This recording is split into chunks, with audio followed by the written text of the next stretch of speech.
There's a saying in Judaism, never again, how applicable in my own life. My father was in the Holocaust, taken into the camps in Dachau, specifically in Germany. And it was US forces that liberated my father, and he began his migration of coming to the US. What better way to repay that favor that the US did to me than to serve in the military? After I left the military, I launched a business for the motorcycle community to honor my father. I sank everything into it, and it was my financial downfall.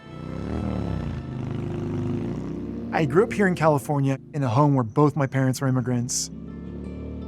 As a child, I knew that we were afforded freedoms that they didn't have in their own countries where they came from. I had just served 6 years in the military, and I didn't have my transition plan in place. And so I returned to something that I've always enjoyed, which has been motorcycles. When I was about 10 or 11, I had my first dirt bike, and it challenged me in a way that nothing else did. There's this incredible movement through space and time. Literally, there's nothing else like it. And that has led to a lifelong passion, a lot of broken bones. I launched Ben Jacob Designs full force. Ben in Hebrew is son of, and Jacob, my father's name.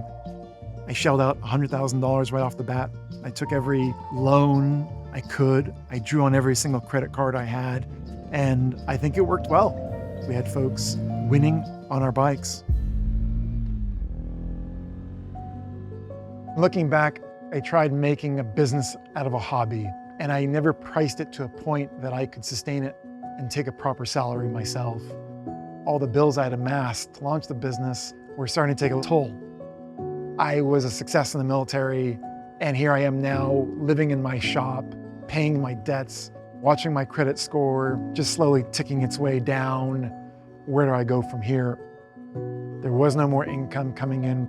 I wasn't turning wrenches anymore, so I literally had to dismantle the business. I'm ripping stickers off the bike, selling my tools. I shut down Ben Jacob Designs, and I went through yet another transition. I was learning what I could and couldn't do and what my own value was as a veteran. That was right around the same time that I learned that my mother wasn't doing so well. She had a heart attack, and I thought this might be the opportunity for me to rekindle a relationship that had been neglected for years. I came home on the heels of a failed business. Here I am trying to honor my father and just seeing that all crumble. It didn't sit well with me.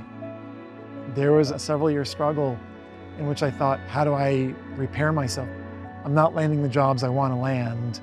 And I realized my veteran identity wasn't something I could just leave behind. I decided to launch Honor Media as a nonprofit media company for and about the veteran community. I've learned my lesson, and with Honor Media, I now have a board. I leverage resources and advisors to create that security that I need for myself, my family, and for the sustainability of the organization.